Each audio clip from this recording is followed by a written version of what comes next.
بسم اللہ الرحمن الرحیم۔ پانچواں باب قرآنی نظام ربوبیت۔ گزشتہ باب میں بحث کا زیادہ حصہ نفس انسان سے متعلق تھا، اس لیے گفتگو بیشتر تجریدی ہو گئی تھی۔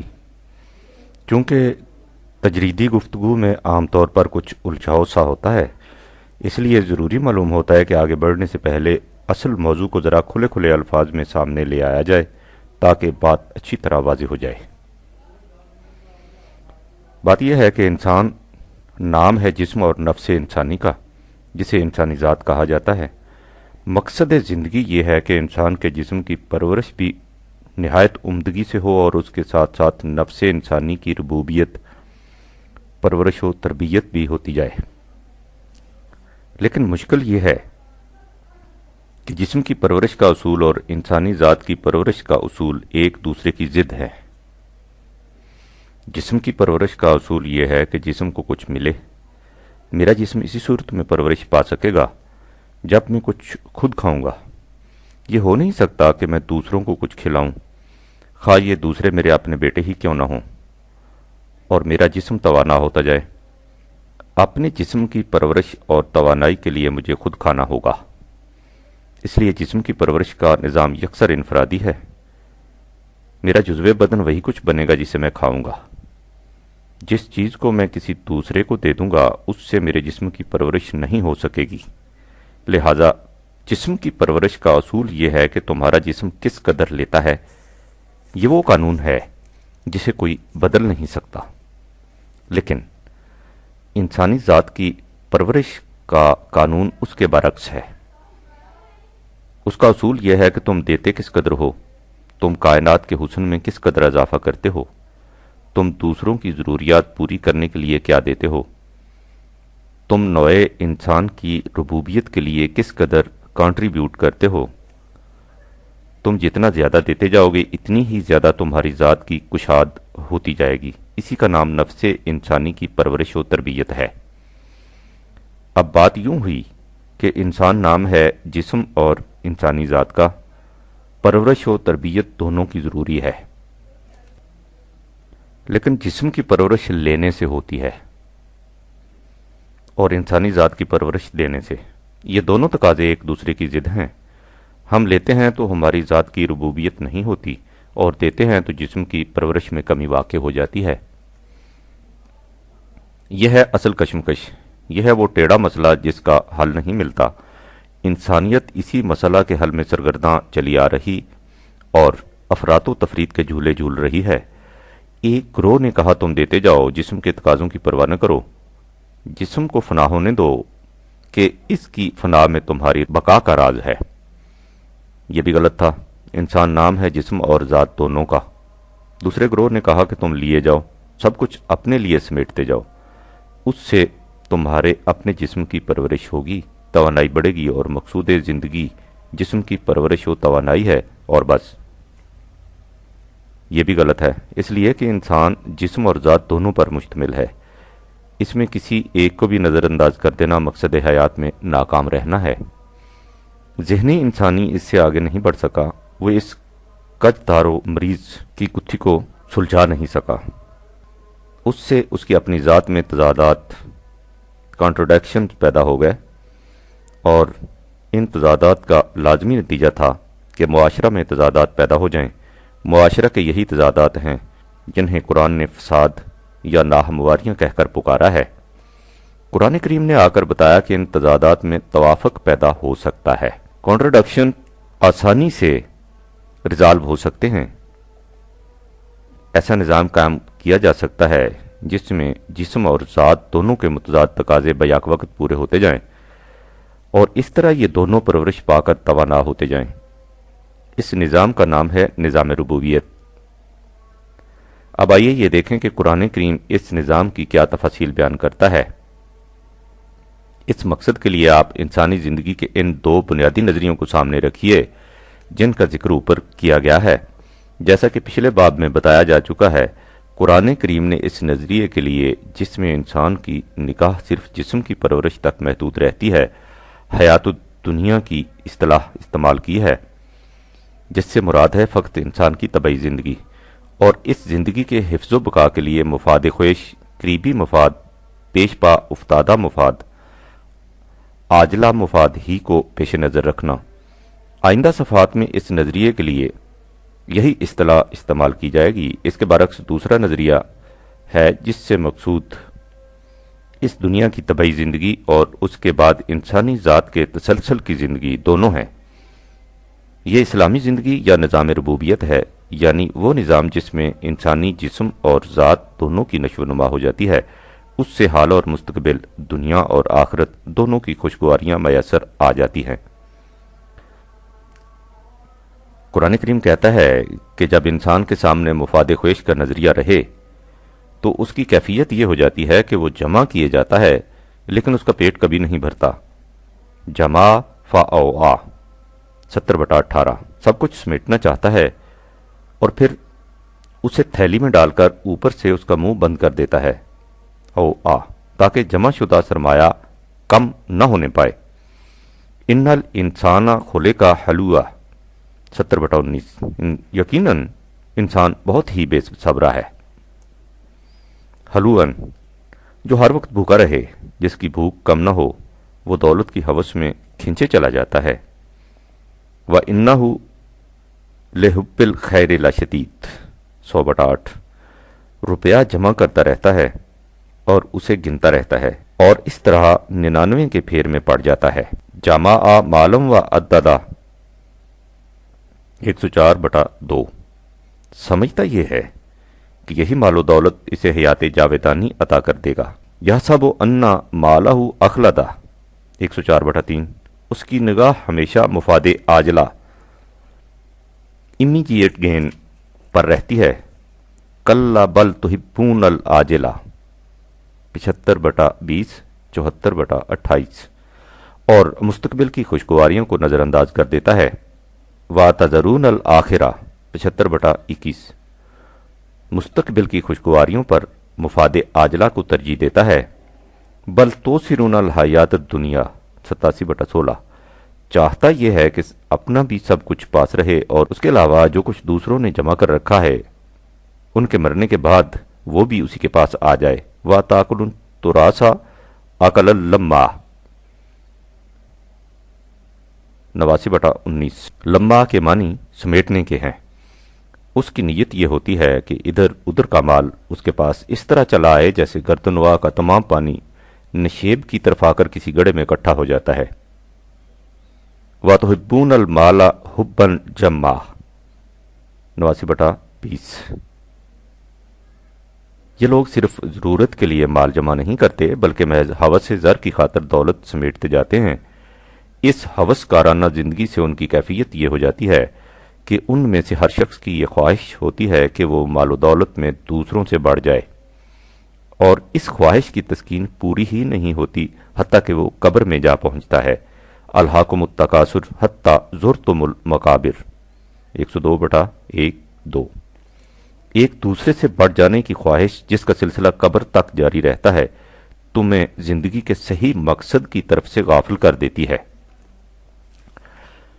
اس معاشرہ میں ایک انسان دوسرے انسان سے اس طرح الگ ہو جاتا ہے جیسے ان میں کسی نے ویجز ٹھونک دی ہوں۔ بعضکم لبعض عدو 2/36 اس کے بعد ان کی حالت یہ ہو جاتی ہے کہ بھائی بھائی سے الگ ہو جاتا ہے۔ یوم یفر المرء من اخیہ 80/34 اولاد ماں باپ سے جدا ہو جاتی ہے۔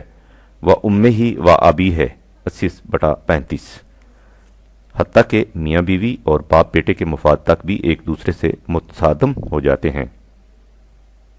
وَصَاحِبَتِهِ وَبَنِيهِ 80/36 ہر شخص اپنے اپنے مفاد کے حصول اور تحفظ میں ایسا جذب ہوتا ہے کہ اسے دنیا و ما فیہا کی کوئی خبر نہیں رہتی۔ لِكُلِّ أَمْرٍ مِّنْهُمْ يَوْمَئِذٍ شَأْنٌ يُغْنِيهِ 80/27 ان میں ہر شخص یہ چاہتا ہے کہ وہ مشترکہ مفادات انسانیت کی بجائے اپنے اپنے مفاد کے حصول کے لیے الگ الگ پروگرام بنائے۔ بل یرید کل امر منہم ان یؤتی صحفا منشرۃ 74/52 اس نظریہ کے ماتحت جو کچھ افراد میں ہوتا ہے وہی کچھ اقوام میں ہوتا ہے۔ اس کی روح سے ہر قوم کی خواہش یہ ہوتی ہے کہ وہ دوسری قوموں کو زندگی کی خوشگواریوں سے محروم کر دے۔ کلما دخلت امت لعنت اختہا 7/38۔ اس جہنمی زندگی میں ہر قوم دوسری قوم کو محروم کرنے کی فکر میں ہوتی ہے۔ لعنا کے معنی ہے دور رکھنا، محروم کرنا، اور اس طرح دوسری قوموں سے آگے بڑھ جائے۔ ان تکونا امتن ہے یا اربع من امتن 16/92۔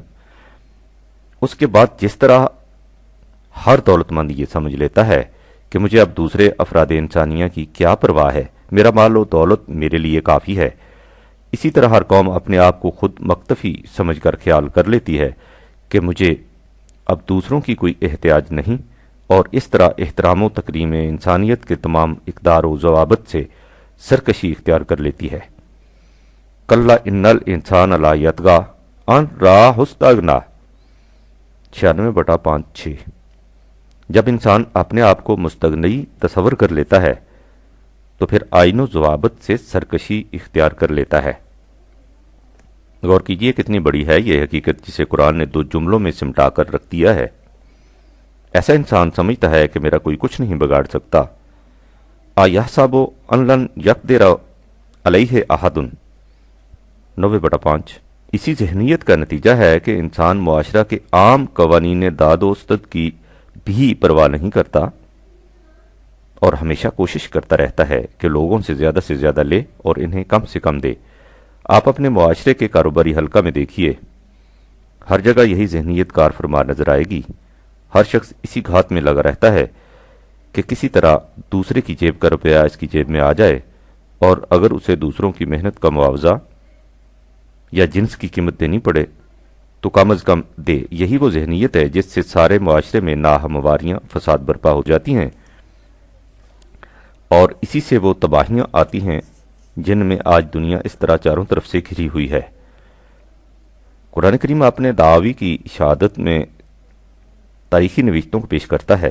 جس ذہنیت کا اوپر ذکر کیا گیا ہے وہ بالخصوص قوم شعیب کو اس کے نمائندہ کی حیثیت سے پیش کرتا ہے۔ وہ کہتا ہے کہ ان کی اس ذہنیت کی اصلاح کے لیے حضرت شعیب نے پوری کوشش فرمائی۔ انہوں نے اس قوم سے کہا قد جاءتکم بینۃ من ربکم 7/85۔ تمہارے پاس خدا کا قانون ربوبیت واضح انداز میں آ چکا ہے، اسے اپنی زندگی کا نصب العین بناؤ اور اپنی موجودہ روش کو چھوڑ دو۔ فَأَوْفُوا الْكَيْلَ وَالْمِيزَانَ وَلَا تَبْخَسُوا النَّاسَ أَشْيَاءَهُمْ 7/85۔ تم اپنے ماپ اور تول کے پیمانوں کو ٹھیک رکھو اور ایسا نہ کرو کہ لوگوں کو ان کی چیزیں کم دو۔ اس طرح معاشرہ میں ناہمواریاں پیدا ہو جاتی ہیں۔ وَلَا تُفْسِدُوا فِي الْأَرْضِ بَعْدَ إِصْلَاحِهَا 7/85۔ اس کے برعکس اگر تم نے خدا کے قانون ربوبیت کو اپنی زندگی کا نصب العین بنا لیا تو یہ تمہاری خوشگواریوں اور زندگی کے ہر شعبے میں فراوانیوں کا ضامن بن جائے گا۔ ذالکم خیر لکم ان کنتم مومنین 7/85۔ تم تجارت کی شاہراہوں پر قابض ہو کر بیٹھ جاتے ہو اور پھر عام قوانین عدل و انصاف کی روح سے نہیں بلکہ لوگوں کو طرح طرح سے مرعوب کر کے معاملات کی سیدھی اور صحیح راہیں ان پر مسدود کر دیتے ہو اور انہیں ٹیڑھی راہوں پر چلنے کے لیے مجبور کر دیتے ہو۔ اس کا نتیجہ تباہی کے سوا اور کیا ہے؟ 11/84۔ سورہ شعراء میں ہے کہ حضرت شعیب نے ان سے کہا کہ اپنے ماپ تول میں ڈنڈی مت مارا کرو، وَلَا تَكُونُوا مِنَ الْمُخْسِرِينَ 26/81۔ سورہ عنکبوت میں ہے کہ حضرت شعیب نے ان سے کہا کہ تم مفاد عاجلہ سے صرف نظر کر کے مستقبل کے مفاد پر نگاہ رکھو۔ ورج الیوم الآخرہ 29/36۔ اور معاشرے میں ایسا نظام نہ پیدا کرو جس کا نتیجہ ناہمواریاں ہوں۔ وَلَا تَعْثَوْا فِي الْأَرْضِ الْمُفْسِدِينَ 29/36۔ قرآن کریم نے قوم شعیب کو اس ذہنیت کے ترجمان کی حیثیت سے بطور تاریخی شہادت پیش کیا ہے، ورنہ وہ کہتا ہے کہ قریبی مفاد کے نظریہ کے ماتحت تمام انسانوں کی حالت یہی ہو جاتی ہے کہ وہ سب کچھ اپنے لیے سمیٹنے کی فکر میں پریشان رہتے ہیں اور دوسروں کے مفاد کی قطعاً کچھ پرواہ نہیں کرتے۔ وہ سامان نشو و نما کو اپنے لیے روک رکھتے ہیں۔ منائل للخیر 50/35۔ وہ انسانیت کے مفاد کلی کے لیے اول تو کچھ دینے پر آمادہ ہی نہیں ہوتے، اور اگر انہیں مجبوراً کچھ دینا ہی پڑ جائے تو بہت تھوڑا دیتے ہیں، اور پھر اس طرح اپنے ہاتھ کو سخت کر لیتے ہیں جس طرح پتھریلی زمین کسی رویدگی کو ابھرنے نہیں دیتی۔ وَآتَى قَلِيلًا وَأَقْدَى 53/34۔ اسی ذہنیت کو قرآن کریم نے دوسری جگہ ان الفاظ میں بیان کیا ہے، وَيْلٌ لِّلْمُطَفِّفِينَ 83/1۔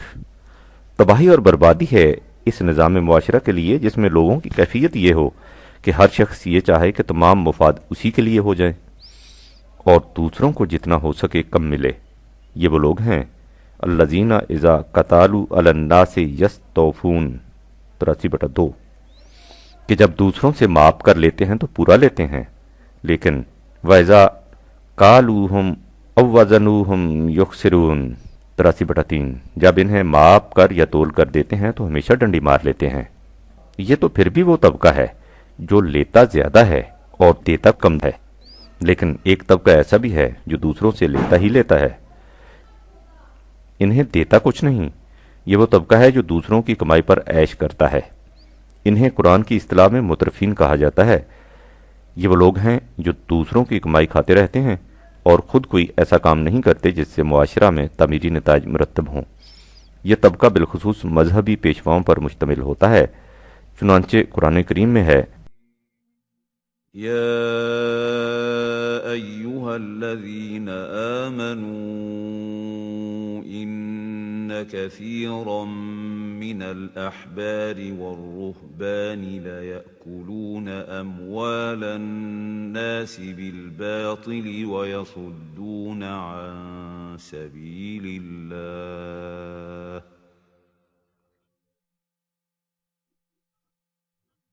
والذين يكنزون الذهب والفضة ولا ينفقونها في سبيل الله فبشرهم بعذاب أليم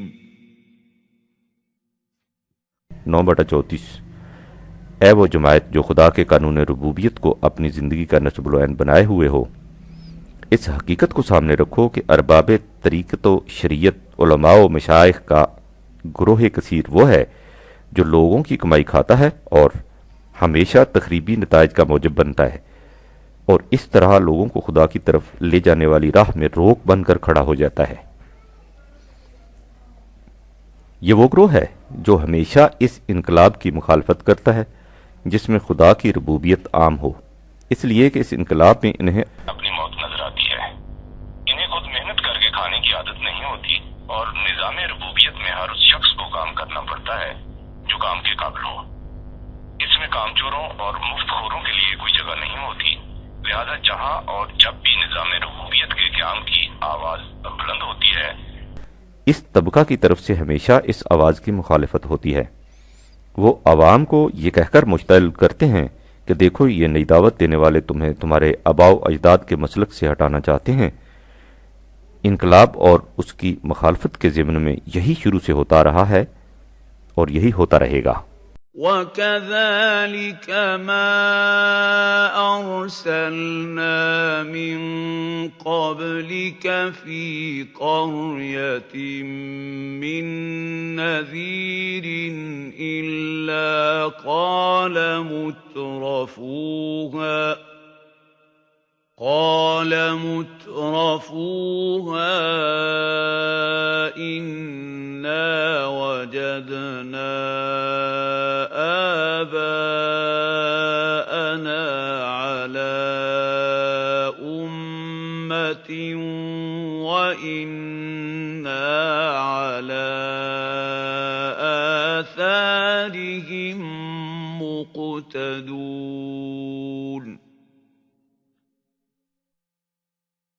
43/23۔ اسی طرح اس سے بھی پہلے جس قوم میں کوئی دعوت انقلاب خداوندی لے کر آیا تو وہاں کے مترفین نے یہ کہہ کر اس آواز کی مخالفت کی کہ ہم نے جس مسلک پر اپنے آباء و اجداد کو دیکھا ہے ہم اس کی پیروی کرتے جائیں گے۔ یہ مخالفت بدیہی ہے۔ دوسروں کی کمائی پر آرام طلبی کی زندگی بسر کرنے والے کب چاہتے ہیں کہ انہیں نہ صرف خود کما کر کھانا پڑے بلکہ ان کی کمائی سے دوسروں کے لیے بھی سامان زیست بہم پہنچایا جائے۔ اس مقام پر قرآن کریم نے مذہبی پیشوائیت کو جو بطور مثال پیش کیا ہے تو اس میں ایک بڑا لطیف نکتہ پوشیدہ ہے۔ سرمایہ دار جو دوسروں کی کمائی کا استحصال کرتے ہیں تو انہیں بہرحال کچھ نہ کچھ سرمایہ لگانا پڑتا ہے اور بعض اوقات رسک بھی لینا پڑتا ہے، لیکن مذہبی پیشواؤں کا طبقہ ایسا ہے کہ انہیں ایک پائی بھی بطور سرمایہ لگانی نہیں پڑتی اور دوسروں کی کمائی کا بہترین حصہ ان کی طرف کھینچے چلا آتا ہے، نہ ہی انہیں اپنے اس کاروبار میں کسی قسم کا رسک اٹھانا پڑتا ہے۔ اس لیے غور سے دیکھیے تو مذہبی پیشوائیت نظام سرمایہ داری کی شدید ترین شکل ہے۔ اس لیے قرآن کریم نے دولت مند سرمایہ داروں سے بھی پہلے مترفین کے اس گروہ کا ذکر کیا ہے، 9/34۔ بہرحال یہ ہے قرآن کریم کی روح سے مفاد خواہش حیات الدنیا کو زندگی کا نصب العین بنانے والوں کی کیفیت۔ ان کے سامنے ہمیشہ مفاد عاجلہ رہتے ہیں اور مستقبل کی زندگی ان کی نگاہوں سے اوجل رہتی ہے۔ ان کی زندگی کی تمام تگ و تاز، ان کی ساری کوششیں مفاد خواہش کے حصول میں ضائع ہو جاتی ہیں اور وہ بزے میں خواہش سمجھتے رہتے ہیں کہ وہ بہت بڑا کام کر رہے ہیں، حالانکہ قیام انسانیت کی میزان میں ان کی کوششوں کا وزن پرکاہ کے برابر بھی نہیں ہوتا۔ قل هل ننبئكم بالأخسرين أعمالا الذين ضل سعيهم في الحياة الدنيا وهم يحسبون أنهم يحسنون صنعا أولئك الذين كفروا بآيات ربهم ولقائه فحبطت أعمالهم فلا نقيم لهم يوم القيامة وزنا 108/103-105۔ ان سے کہو کہ ہم تمہیں بتائیں کہ وہ کون لوگ ہیں جن کی تمام سعی و عمل کا نتیجہ نقصان کے سوا کچھ نہیں ہوگا۔ یہ وہ لوگ ہیں جن کے تمام پروگرام قریبی مفاد خواہش کے حصول میں ضائع ہو جاتے ہیں اور وہ اپنے دل میں سمجھتے ہیں کہ ہم بہت اچھے کام کر رہے ہیں۔ یہ وہ لوگ ہیں جو خدا کے قانون ربوبیت سے انکار کرتے ہیں اور حقائق کا سامنا کرنے سے جی چراتے ہیں۔ سو ان کے پروگرام بظاہر بڑے خوش آئند نظر آتے ہیں لیکن ان کے ٹھوس نتائج کبھی مرتب نہیں ہو سکتے۔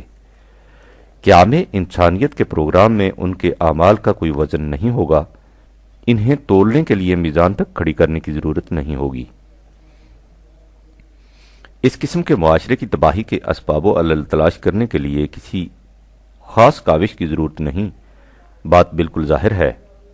ہم دیکھ چکے ہیں کہ ہر فرد کی عقل بے باک کا تقاضا یہ ہے کہ وہ اس فرد کے مفاد کا تحفظ کرے، کیونکہ انسان کو اپنی موت کے متعلق معلوم نہیں کہ وہ کب آئے گی، اس لیے وہ اپنی مفاد پرستی کی دوڑ میں کوئی آخری حد مقرر نہیں کر سکتا۔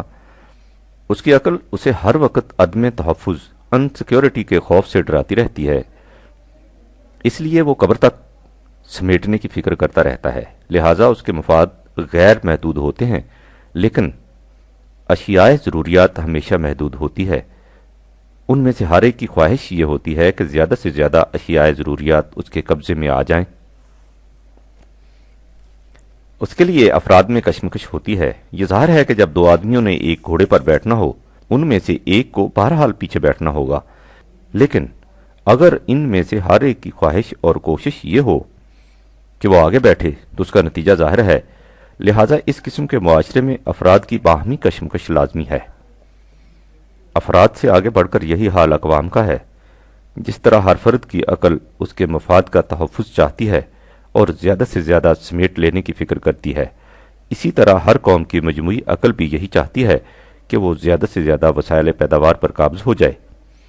اس سے بین الاقوامی کشمکش شروع ہو جاتی ہے، جس کا نتیجہ تباہی اور بربادی کا وہ جہنم ہے جس میں آج ساری دنیا مبتلا ہے۔ جورڈ لکھتا ہے، جس معاشرے میں افراد کا منتہا نگاہ قریبی مفاد کا حصول ہو، اس میں کبھی توازن اور استحکام پیدا نہیں ہو سکتا۔ اس لیے کہ جب انسان کا مقصود حیات وہ چیزیں قرار پا جائیں جو دنیا میں اتنی افراد سے موجود نہیں، تو اس کا نتیجہ لامحالہ یہ ہوگا کہ چند آدمیوں کے پاس بہت کچھ آ جائے گا اور باقی اس سے محروم رہ جائیں گے۔ یہ محروم رہنے والے لوگ ہمیشہ غیر مطمئن اور مضطرب رہیں گے۔ اس قسم کے غیر مطمئن افراد معاشرے کی تباہی کا موجب بنتے ہیں۔ باقی رہے مترفین، سو ان کے متعلق برفا لکھتا ہے، کوئی معاشرہ صحت مند نہیں کہلا سکتا جس میں ایک فرد دوسرے کے خون سے فربا ہو۔ قریبی مفاد خواہش کے نظریے کے حامل معاشرہ کی یہی حالت ہوتی ہے۔ اس معاشرے کے اہل فکر حضرات اس جہنم کی شعلہ سامانیوں سے گھبرا کر سر جوڑ کر بیٹھتے ہیں کہ معلوم کریں کہ اس علم انگیز تباہی کے اسباب کیا ہیں، لیکن قرآن کہتا ہے کہ یہ اسباب اس قدر بدیہی اور نمایاں ہیں کہ ان کی دریافت کے لیے کسی تحقیقاتی کمیشن کی ضرورت ہی نہیں۔ وہ اپنے مخصوص انداز میں کہتا ہے کہ جب ان کی یہ حالت ہوتی ہے تو وہ کہتے ہیں کہ یہ خدا کی مرضی ہے، اس نے ایسا کر دیا۔ وہ جسے چاہے عزت دے، جسے چاہے ذلیل کر دے۔ فَيَقُولُ رَبِّي أَهَانَنِ 79/16۔ قرآن کہتا ہے کہ کلا 79/17 بالکل غلط۔ یہ ان کا فریب نفس ہے جو حقیقت کو سامنے نہیں آنے دینا چاہتا اور اپنی زندگی کی غلط روش کے نتائج کو خدا کی طرف منسوب کر کے اپنے آپ کو اطمینان دے لینا چاہتا ہے۔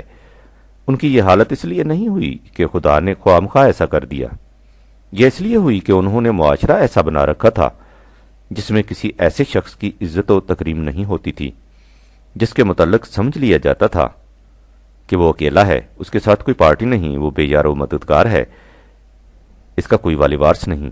کلا بل لا تکرمون الیتیم 89/17۔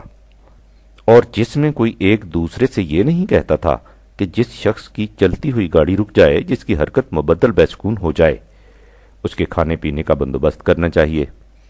ولا تحاضون علی طعام المسکین 89/8۔ اس کے برعکس ہر شخص چاہتا تھا کہ جو کچھ اسے وراثت میں ہاتھ آئے سب کچھ سمیٹ کر رکھا جائے 89/19۔ اور ادھر ادھر کا مال اکٹھا ہو کر اسی کے گھر پہنچ جائے 89/26۔ اس معاشرہ کا انجام اگر جہنم کی تباہیاں نہ ہوتا تو اور کیا ہوتا؟ یہ آگ کہیں باہر سے نہیں آئی، وہی دولت جو انہوں نے جمع کر رکھی تھی بند رہنے سے اس قدر گرم ہو گئی ہے کہ اس سے ان کے جسم کو داغا جا رہا ہے 9/35۔ یہ وہ آگ ہے جو انہوں نے بڑے بڑے لمبے چوڑے سہاروں اور بروسوں کے ستونوں میں بند کر رکھی تھی، اب وہی آگ ان کے دلوں پر چڑھ رہی ہے 104/2-9۔ قرآن کہتا ہے کہ یہ لوگ در حقیقت انسانیت کی سطح تک پہنچے ہی نہیں تھے، ان کی زندگی حیوانی سطح پر ہی تھی، جو کھاتے پیتے ہیں اور اس کے بعد طبعی موت سے مر جاتے ہیں، اور اس زندگی کا نتیجہ یہ جہنم ہے 47/12۔ اس کے برعکس دوسرا نظریہ زندگی ہے جسے حیات آخرت یا کلی مفاد یا مستقبل کی خوشگواریوں کی اصطلاح سے تعبیر کیا گیا ہے۔ اگر پہلا نظریہ بخل ارسٹڈ انٹرسٹ کا ہے تو یہ دوسرا نظریہ انفاق اوپن انٹرسٹ کا ہے۔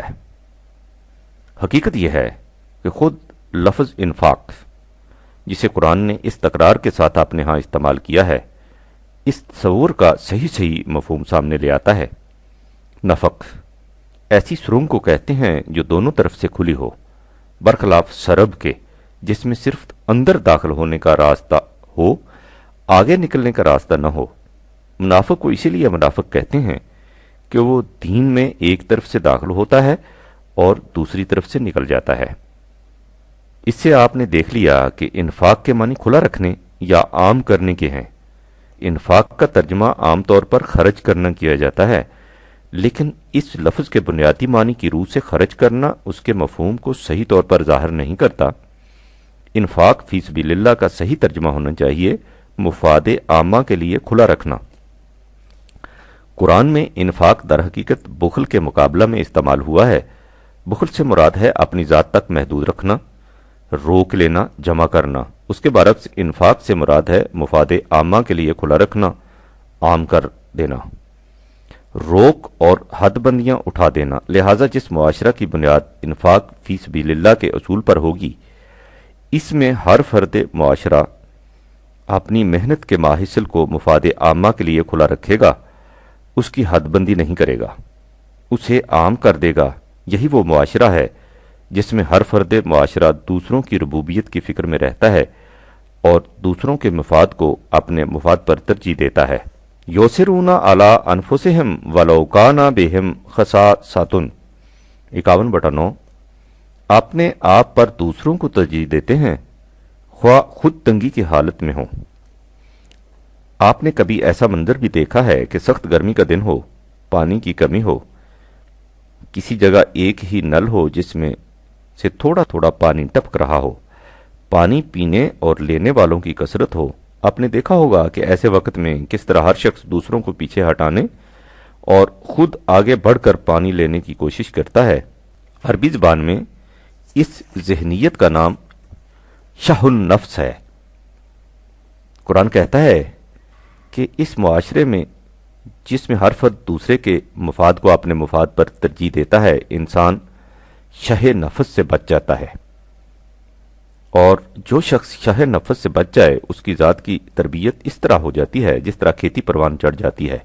والذین تبوؤوا الدار والایمان من قبلهم يحبون من هاجر الیہم ولا یجدون فی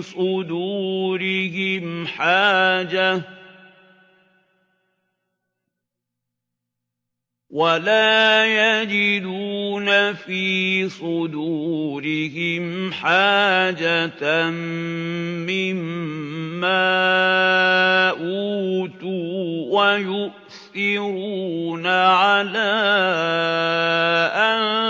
أنفسهم ولو كان بهم خصاصة ومن يوق شح نفسه فأولئك هم المفلحون۔ 59/9۔ اور جو شخص شح نفس سے بچ جائے تو سمجھیے کہ اس کی کھیتی پروان چڑھ گئی۔ دوسرے مقام پر ہے کہ انفاق اپنی محنت کے ماحصل کو ربوبیت عامہ کے لیے کھلا رکھنے میں بظاہر ایسا نظر آتا ہے کہ ہم دوسروں کے لیے خرچ کر رہے ہیں، لیکن یہ در حقیقت اپنی ذات کے لیے خرچ کرنا ہوتا ہے۔ اسی سے نفس انسانی کی ربوبیت ہوتی ہے۔ فاتقوا اللہ ما استطعتم واسمعوا واطیعوا وانفقوا خیرا لانفسکم ومن یوق شح نفسه فأولئک هم المفلحون۔ 64/16۔ قرآن نے اس حقیقت کو بڑی شدت اور تکرار سے دل نشین کرایا ہے کہ جو کچھ تم کھلا رکھتے ہو اس کے متعلق یہ نہ سمجھو کہ وہ دوسروں کے کام آیا، تمہیں اس سے کچھ حاصل نہیں ہوا۔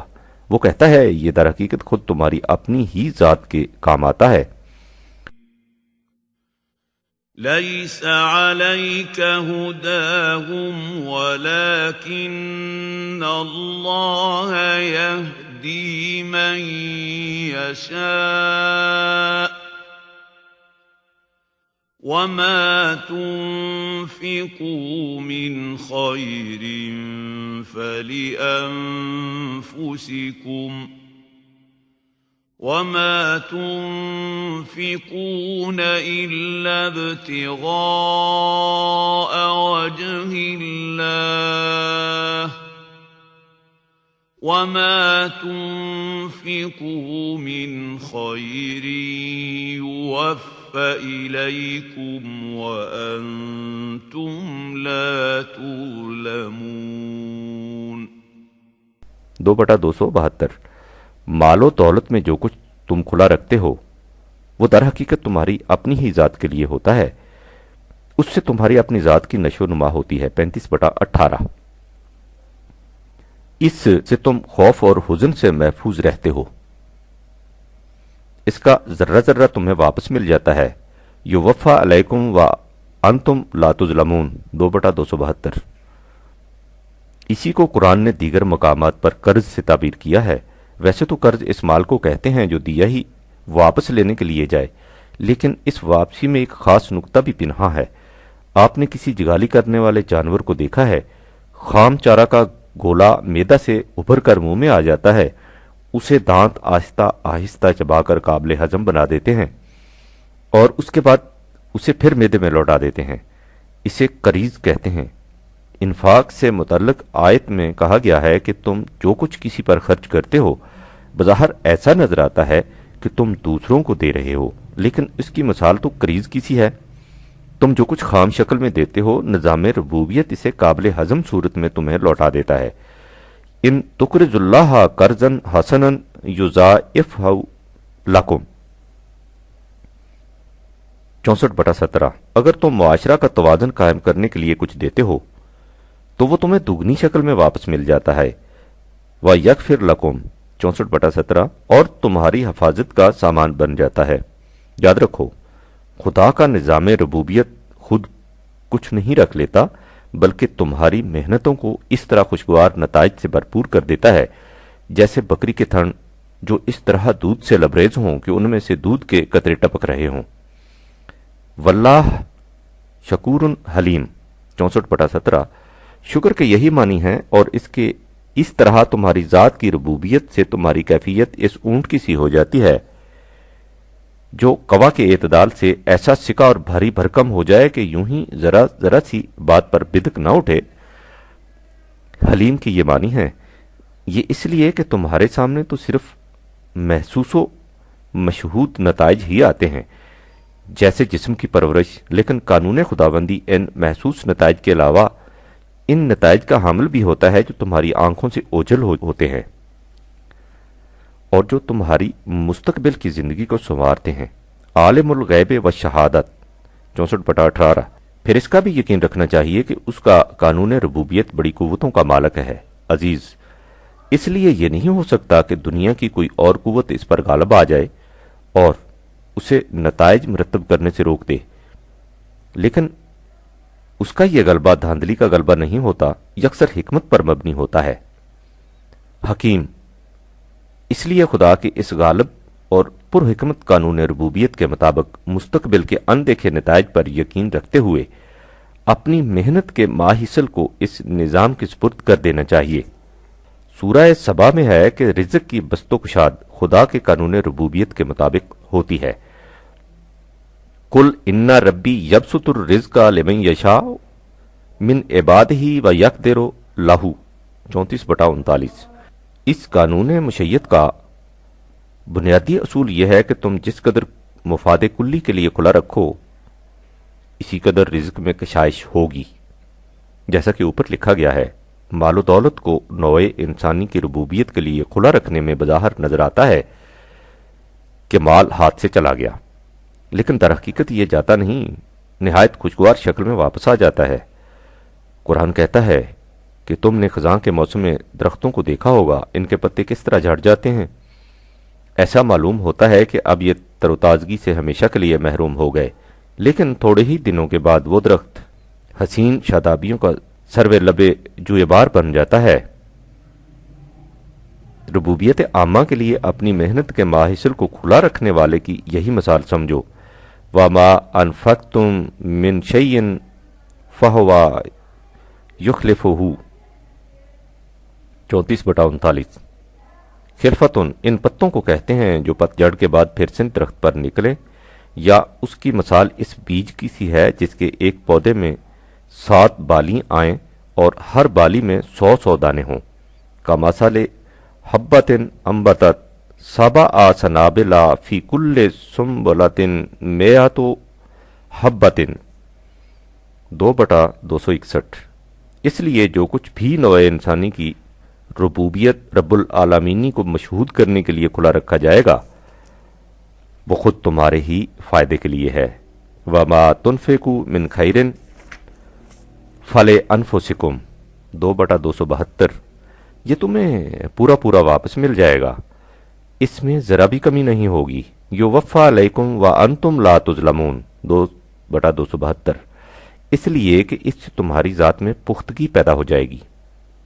تثبیتم من انفسہم 2/265، اس سے تمہاری نگاہوں میں فراخی اور ظرف میں وسعت آ جائے گی، اور اس طرح تمہاری ذات حدود فراموش ہوتی چلی جائے گی۔ لن تنالوا البر حتی تنفقوا مما تحبون 3/91، اور اگر تم وسعت و کشادگی چاہتے ہو تو اس کا طریقہ یہ ہے کہ اپنی محنتوں کا عزیز ترین ماحصل ربوبیت عامہ کے لیے کھلا چھوڑ دو۔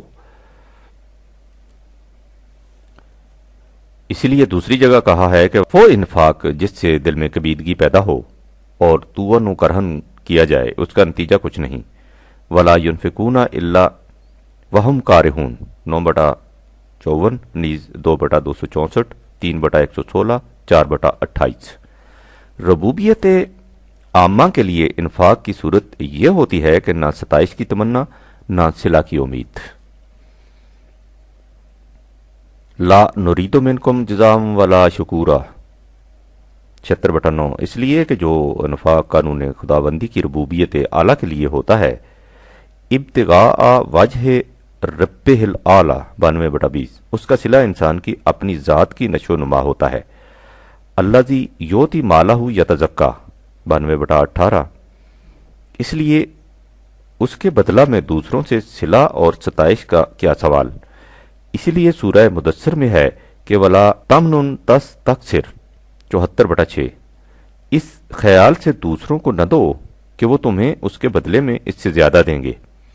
دوسروں کی کمی کو پورا کرنے کا صلہ یہ ہے کہ اس سے خود تمہاری ذات کی کمی پوری ہو جاتی ہے۔ حل جزاؤ الا الاحسان الا الاحسان 55/60، یہ ہے انفاق کا صحیح مفہوم۔ قرآن ایک ایسے معاشرے کی تشکیل چاہتا ہے جس میں تمام افراد معاشرہ اس قسم کے انفاق، اپنی محنتوں کے ماحصل کو ربوبیت عامہ کے لیے کھلا چھوڑ دینے کو اپنی زندگی کا نصب و لعن بنائیں۔ وہ اس قسم کے مثالی معاشرہ آئیڈیل سوسائٹی کو جنت کہہ کر پکارتا ہے۔ اس جنت کی خصوصیت رزق کی فراوانی ہے۔ ہم قصہ آدم کے ضمن میں پہلے دیکھ چکے ہیں کہ جنت کی زندگی میں کیفیت یہ تھی کہ انسان جہاں سے جی چاہے سیر ہو کر کھا سکتا تھا۔ راغتم حیث شئتما 2/35، آدم سے کہا گیا تھا کہ اگر تم نے ابلیس غیر خدائی قانون کی بات مان لی تو وہ تمہیں اس جنت سے نکال دے گا جہاں تمہیں نہ بھوک کی فکر ہے، نہ لباس کی، نہ پیاس کی تکلیف ہے، نہ مکان کی 20/118۔ تمام ضروریات زندگی نہایت اطمینان سے پوری ہو جاتی ہیں۔ اگر تم نے اس معاشرے کو چھوڑ کر غیر خدائی قانون کے مطابق زندگی اختیار کر لی تو یاد رکھو، زندگی کے بلند مقاصد تو ایک طرف، تمہیں ان معاشی ضروریات کے حصول کے لیے بھی مشقت اٹھانی پڑے گی۔ فتشقا 20/117۔ آدم نے اس تصور حیات کو چھوڑ دیا اور مشقت میں پڑ گیا۔ آدم اس جنت سے کس طرح نکلا اور اس کا نتیجہ کیا ہوا، اسے قرآن نے بڑے بلیغ انداز میں بیان کیا ہے۔ اس جنت میں آدم کی حالت یہ تھی کہ جان سے جی چاہے سیر ہو کر کھاتا پیتا تھا۔ وَكُلَا مِنْهَا رَغَدًا حَيْثُ شِئْتُمَا، اس سے کہا یہ گیا تھا کہ وَلَا تَقْرَبَا هَٰذِهِ الشَّجَرَةَ 2/35، تم اس شجر کے قریب نہ جانا۔ یہ شجر کیا تھا؟ اس کے متعلق بہت کچھ کہا گیا تھا، لیکن اس کے معنی خود اس لفظ کے اندر پوشیدہ ہے۔ شجر کے معنی ہے انسانوں کا الگ الگ رہنا، باہمی اختلاف پیدا ہونا، ایک دوسرے کا دشمن ہو جانا۔ اس سے ظاہر ہے کہ یہ شجر الگ الگ مفاد کی اختلافی زندگی تھی۔ آدم ابلیس کے فریب میں آ گیا اور اس سے جنت کی زندگی چھن گئی۔ اس کا نتیجہ کیا نکلا؟ بعضکم لبعض عدو 2/36۔ افراد آدم ایک دوسرے سے الگ الگ ہو گئے، اجتماعی مفاد کلی کی بجائے انفرادی مفاد کی زندگی شروع ہو گئی۔ دوسری جگہ ہے ابلیس نے آدم سے کہا کہ آؤ میں تمہیں بتاؤں کہ حیات جاوداں حاصل کرنے کا راز کیا ہے۔ قال یا آدم هل ادلک علی شجرۃ الخلد وملک لا یبلی 20/119۔ اس نے آدم سے کہا کہ تم اپنی اولاد کے ذریعے حیات جاوید حاصل کر سکتے ہو، تم اپنی موت کے بعد اپنی اولاد کی شکل میں زندہ رہ سکتے ہو، اس لیے حیات جاویداں کا راز اولاد پیدا کرنے میں ہے۔ فَأَكَلَا مِنْهَا فَبَدَتْ لَهُمَا سَوَآتُهُمَا 20/121۔ ان کے شرم کے مقامات ظاہر ہو گئے، یعنی جنسی شعور بیدار ہو گیا۔ اس سے آدم ایک قدم آگے بڑھا، یعنی پہلے تو خود اپنے آپ کے مفاد ہی سامنے آئے تھے، اب اس سے آگے بڑھ کر اولاد کے مفاد کا تحفظ بھی مقصد زندگی بن گیا۔ اس سے انفرادی مفاد کی ایسی نفسا نفسی پڑی کہ آدم کی جنت چھن گئی اور فرزندان آدم میں باہمی بودھ پیدا ہو گیا۔ بعضکم لبعض عدو 20/123۔ اب اس کے بعد پھر سے اسی جنتی معاشرہ کی تشکیل، اسی فردوس گمگشتہ کی بازیابی مقصد زندگی ہے۔ یہ اسی صورت میں ممکن ہے کہ ابن آدم اپنے معاشرہ کو خدا کے قانون ربوبیت کے مطابق متشکل کرے۔ فمن تابع ہدایہ فلا خوف علیہم ولا ہم یحزنون 2/38۔ سورہ طٰہٰ کی ان آیات کے بعد جنہیں اوپر درج کیا گیا ہے، فرمایا کہ فَمَنِ اتَّبَعَ ہدایہ فلا یضل ولا یشقی 20/123۔ یعنی جنت سے نکلنے کے بعد آدم کی حالت یہ ہوگی کہ وہ سامان و رزق، کھانے پینے، لباس، مکان کی فکر میں مارا مارا پھرتا تھا۔ فتشقی 20/127۔ اس سے کہا گیا کہ اگر تم اپنی زندگی کو وحی الہی کے تابع لے آؤ گے تو اس کا نتیجہ یہ ہوگا کہ تشقی کی حالت ختم ہو جائے گی اور پھر وہی رزق کی فراوانیاں حاصل ہو جائیں گی۔ لیکن اگر اس کے بعد پھر اس ضابطہ سے روگردانی کی تو پھر تمہاری معاش تنگ ہو جائے گی۔ وَمَنْ أَعْرَضَ عَنْ ذِكْرِي فَإِنَّ لَهُ مَعِيشَةً ضَنْكًا 20/124۔ اور جس نے میرے ضابطۂ قانون سے اعراض برتا تو اس کی معیشت تنگ ہو جائے گی۔ دوسرے مقام پر ہے کہ جب انسان نے پھر سے اپنے معاشرہ کو انہی خطوط پر متشکل کر لیا تو پھر وہی جنتی کیفیت پیدا ہو جائے گی۔ اس جنت میں رزق کی فراوانی ہوگی۔ وَلَهُمْ رِزْقُهُمْ فِيهَا بُكْرَةً وَعَشِيًّا 19/62۔ اس میں ان کے لیے سامان معیشت غیر منقطع ہوگا۔ وہاں رزق کے حصول کے لیے نہ کوئی پریشانی ہوگی، نہ مصیبت، نہ مشقت ہوگی، نہ تشویش۔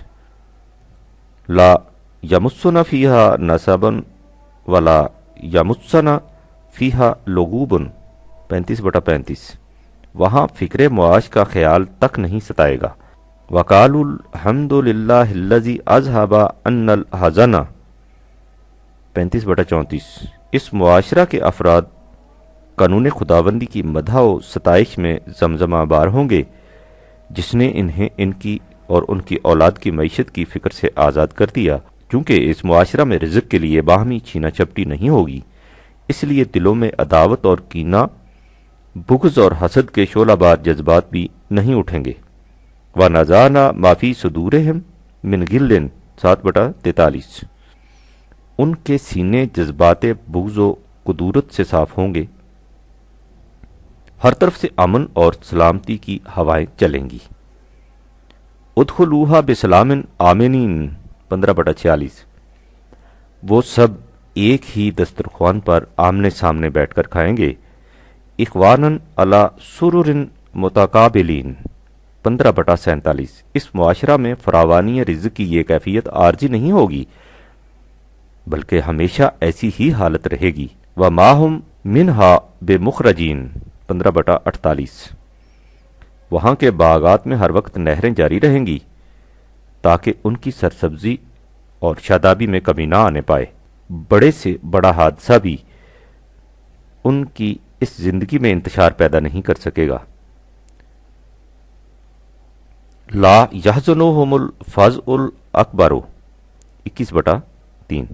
اس معاشرہ میں وہ اپنی آنکھوں سے دیکھ لیں گے کہ خدا کی صفت رب العالمینی تمام کائنات کی پرورش و ربوبیت کس طرح مشہود شکل میں سامنے آ جاتی ہے۔ وآخر دعواناہم ان الحمد للہ رب العالمین 10/10۔ یہ ہے مختصر سا نقشہ اس معاشرے کا جو خدا کے قانون ربوبیت کے مطابق متشکل ہوتا ہے۔ اس معاشرہ کے پورے خط و خال اور تفصیلی کو آپ دیکھنے ہوں تو قرآن کریم کے ان مقامات کو سامنے لائیے جن میں جنت کی تفاصیل دی گئی ہیں۔ حقیقت ابھر کر سامنے آ جائے گی کہ اس معاشرہ میں انسان کس قسم کی شگفتہ اور شاداب زندگی بسر کرے گا، لیکن جب انسان ضابطۂ خدابندی کو چھوڑ دے گا تو پھر وہی پریشانیاں شروع ہو جائیں گی۔ یعنی جب انسان اپنے معاشرے کو اپنے بنائے ہوئے قانون کے مطابق متشکل کرے گا تو اس میں انسانی ذات کی نشو و نما کا تو ذکر ہی کیا، روٹی کے مسئلہ کا حل بھی کہیں نظر نہیں آئے گا۔ لیکن اگر اس معاشرہ کو قانون ربوبیت کے مطابق متشکل کرے گا تو نہ صرف یہ کہ اس کے معاشی مسائل خود بخود حل ہو جائیں گے بلکہ اس کی ذات کی نشو و نما بھی ہوتی چلی جائے گی۔ اس سے آپ نے یہ بھی دیکھ لیا کہ نظام ربوبیت نہ محض روحانی مسئلہ ہے اور نہ ہی محض معاشی، اس میں معاشی اور روحانی دونوں مسائل حل ہو جاتے ہیں۔ قریبی مفاد حیات الدنیا اور مستقبل کے مفاد حیات آخرت کی انفرادی اور اجتماعی زندگی کے دونوں نظریے ہمارے سامنے آ گئے، اور ہم نے یہ بھی دیکھ لیا کہ ان دونوں نظریوں کے ماتحت جس قسم کے معاشرے متشکل ہوتے ہیں ان میں انسانی زندگی کس شکل سے بسر ہوتی ہے۔ اب یہ دیکھیے کہ قرآن کریم ان دونوں نظریوں اور معاشروں کو کس کس انداز سے مقابلہ کرتے ہوئے سامنے لاتا ہے۔ حقیقت یہ ہے کہ چونکہ قرآن کی ساری تعلیم کا منتہا و مقصود قانون ربوبیت کے مطابق معاشرے کا قیام ہے، اس لیے پورا قرآن ان ہی تفاصیل سے بھرا پڑا ہے۔ کہیں ان نظریوں کے اصول و مبانی کا ذکر ہے، کہیں آفاقی کائنات کی مشینری کی مثالوں سے سمجھایا گیا ہے کہ وہاں یہی قانون ربوبیت کس نظم و ضبط اور حسن و خوبی سے کار فرما ہے، کہیں امم سابقہ کی تاریخی یادداشتوں سے بتایا گیا ہے کہ دیکھو انفرادی مفاد زندگی پر مبنی معاشرہ کا انجام کیا ہوا۔ قرآن کی خصوصیت یہ ہے کہ وہ اپنے کسی دعویٰ کو اندھے عقیدے کے طور پر منوانا نہیں چاہتا، وہ ہر دعویٰ کی تائید میں دلیل و برہان پیش کرتا ہے۔ وہ کہتا ہے کہ تم میرے دعاوی کو علم و بصیرت کی میزان میں تولو تو پھر دیکھو کہ ان کا وزن کیا نکلتا ہے۔ اگر یہ اس میزان پر پورے اتریں تو انہیں مانو۔ اس کے ساتھ ہی وہ یہ بھی کہتا ہے کہ جب میں کسی دعوے کو بلا دلیل و برہان نہیں منواتا تو تمہارے لیے بھی یہ مناسب نہیں کہ تم ان کا انکار بلا دلیل و برہان یوں ہی سرہلا کر دو۔ اگر تم ان دعاوی کو جٹلاتے ہو تو ہاتو برہانکم ان کنتم صادقین 27/64، تم اپنے دعوے کی تائید میں دلیل پیش کرو۔ اسے اپنے دعوی کی صداقت پر اس قدر محکم یقین ہے کہ وہ اس کے ساتھ ہی کہہ دیتا ہے کہ جاؤ جتنی جی چاہے کوشش کر دیکھو، تمہیں ان دعوی کے خلاف علم کی بارگاہ سے کوئی دلیل نہیں مل سکے گی۔ لا برہان لاہو 23/117، کتنا بڑا ہے یہ دعویٰ اور کس قدر حتم و یقین کے ساتھ اسے پیش کیا گیا ہے۔ یہ اس لیے کہ وہ کہتا ہے کہ قرآنی دعوی محض ظنوں کے آس پر مبنی نہیں، علم و حکمت پر مبنی ہے، اس لیے اسے علم کی شہادت سے گھبرانے کی ضرورت نہیں۔ یہی وجہ ہے کہ وہ بار بار ان لوگوں کی زجر و توبیخ کرتا ہے جو علم و برہان سے کام نہیں لیتے اور محض ظن و تخمین اور اسلاف کی تقلید کی بنا پر قرآنی دعوی سے انکار کر دیتے ہیں۔ اس تمہید کے بعد آگے بڑھیے اور دیکھیے کہ ان دونوں نظریوں کے متعلق قرآن کیا کہتا ہے۔ ہم دیکھ چکے ہیں کہ انفرادی مفاد کے نظریہ کی علت لینا ہے، اس کے برعکس نظام ربوبیت کا مدار دینے پر ہے۔ دیکھیے وہ اس تفریق و تمیز کو کتنے واضح الفاظ میں بیان کرتا ہے۔ وہ کہتا ہے کہ تم اس جہان کارزار میں بڑی جد و جہد کرتے ہو لیکن تمہاری کوششوں کے رخ مختلف سمتوں میں ہوتے ہیں۔ ان سعیکم لشتی 92/4، ان مختلف سمتوں کی چھوٹی چھوٹی شاخیں کتنی ہی زیادہ کیوں نہ ہوں، آخر الامر یہ دو بڑی شاخوں میں بٹ جاتی ہیں، ایک شاخ ہے دینے کی اور ایک شاخ ہے لینے کی۔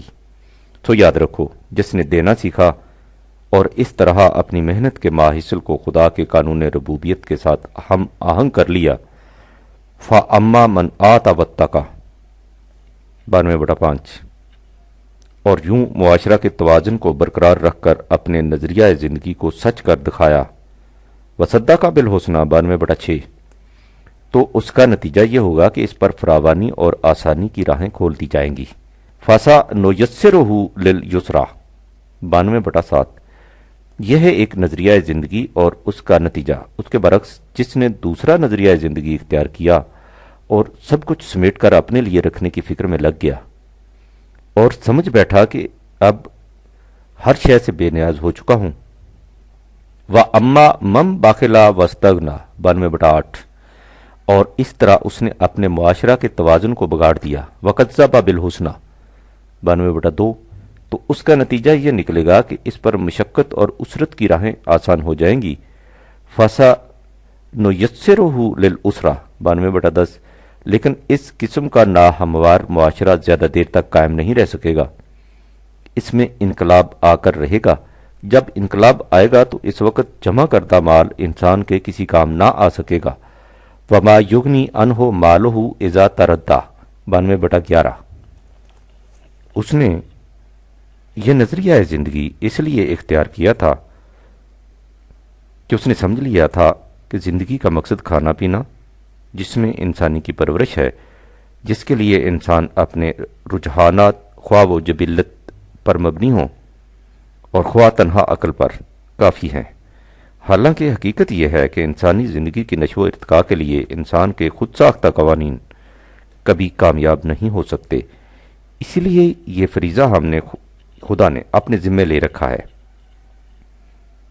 انسانی زندگی کی ربوبیت کے لیے جس میں جسم اور انسانی ذات دونوں کی نشو و نما شامل ہے، ضابطۂ ہدایت رہنمائی کے اصول خود متعین کریں۔ انا علینا للہدیٰ 92/12 یہ اس لیے کہ انسان کے سامنے صرف اس کے انفرادی مفاد ہوتے ہیں، وہ پیش پا افتادہ قریبی مفاد ہی کو دیکھ سکتا ہے، اس کی نگاہ دور تک نہیں جاتی، وہ اس لیے نوع انسانی کے مفاد کلی کو نہیں دیکھتا اور نہ ہی اپنی مستقبل کی زندگی کو پیش نظر رکھتا ہے۔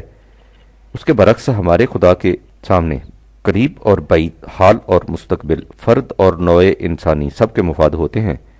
انا للآخرۃ والاولیٰ 92/12 لہٰذا تم ان لوگوں کو ان کے انفرادی نظریہ زندگی کے معال و عواقب سے آگاہ کر دو اور انہیں بتا دو کہ اس کا نتیجہ یہ ہوگا کہ تمہاری زندگی کی کھیتی جھلس کر رہ جائے گی۔ فَأَنذَرْتُكُمْ نَارًا تَلَظَّىٰ 92/14 یہ جہنم اس معاشرے کا نتیجہ ہے جس میں ہر فرد دوسرے فرد سے الگ رہتا ہے اور اس طرح خدا کے قانون ربوبیت کے الرغم گریز کی راہیں تلاش کرتا ہے۔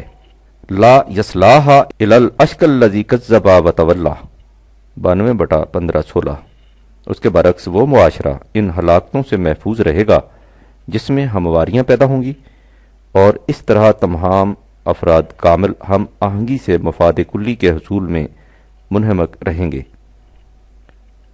وَسَيُجَنَّبُهَا الْأَتْقَىٰ 92/17 اس معاشرہ میں ہر فرد کی کوشش یہ ہوگی کہ وہ اپنی محنت کا ماحصل دوسروں کو دے اور اس طرح ان کی نشو و نما کا سامان بہم پہنچائے اور بالواسطہ خود اپنی ذات کی نشو و نما کرے۔ الذی یؤتی مالہ یتزکی 92/18 اس معاشرہ میں کوئی شخص خدا کی بخشائش نمائے خداوندی کا معاوضہ نہیں چاہے گا بلکہ انہیں نوع انسانی کی ربوبیت اعلیٰ کے مقصد کے حصول میں صرف کرتا جائے گا۔ وما لأحد عنده من نعمت تجزی الا ابتغاء وجہ ربہ الاعلی 92/19-20 اس معاشرہ کے حسین و درخشندہ نتائج فوراً سامنے آ جائیں گے۔ وَلَسَوْفَ يَرْضَىٰ 92/21 آگے بڑھنے سے پہلے ایک نقطہ پر مزید غور کرنا ضروری ہے جو مندرجہ بالا آیات میں بیان کیا گیا ہے۔ اللہ تعالیٰ نے کہا ہے کہ تمہاری عقل تمہاری رہنمائی کے لیے کافی نہیں، رہنمائی ہم ہی دے سکتے ہیں۔ وَإِنَّا عَلَيْنَا لَلْهُدىٰ 92/12 یہ نقطہ قرآنی تعلیم کا نقطہ ماسکہ ہے اور یہیں سے وحی کی ضرورت واضح ہو جاتی ہے۔ ہم دیکھ چکے ہیں کہ ہر فرد کی عقل کا تقاضا اس کے اپنے مفاد کا تحفظ ہے اور اسی طرح ہر قوم کا تقاضا اس قوم گروپ کے مفاد کا تحفظ ہے۔ حقیقت یہ ہے کہ فرد اپنے آپ کو گروپ کے ساتھ متمسک ہی اس لیے کرتا ہے کہ وہ دیکھتا ہے کہ گروپ کے ساتھ رہنے میں وہ زیادہ محفوظ ہو جاتا ہے۔ نہ فرد کی عقل کسی دوسرے فرد کا مقابلہ سوچ سکتی ہے، نہ قوم گروپ کی عقل کسی دوسری قوم گروپ کے مفاد کا خیال رکھ سکتی ہے۔ مفاد غیر کا تحفظ عقل کے بس کی چیز نہیں۔ جس طرح میری آنکھ صرف مجھے دکھا سکتی ہے، میرے کان صرف مجھے سنا سکتے ہیں، میری زبان صرف مجھے ذائقہ کا علم دے سکتی ہے، اسی طرح میری عقل صرف میرے مفاد کا تحفظ کر سکتی ہے۔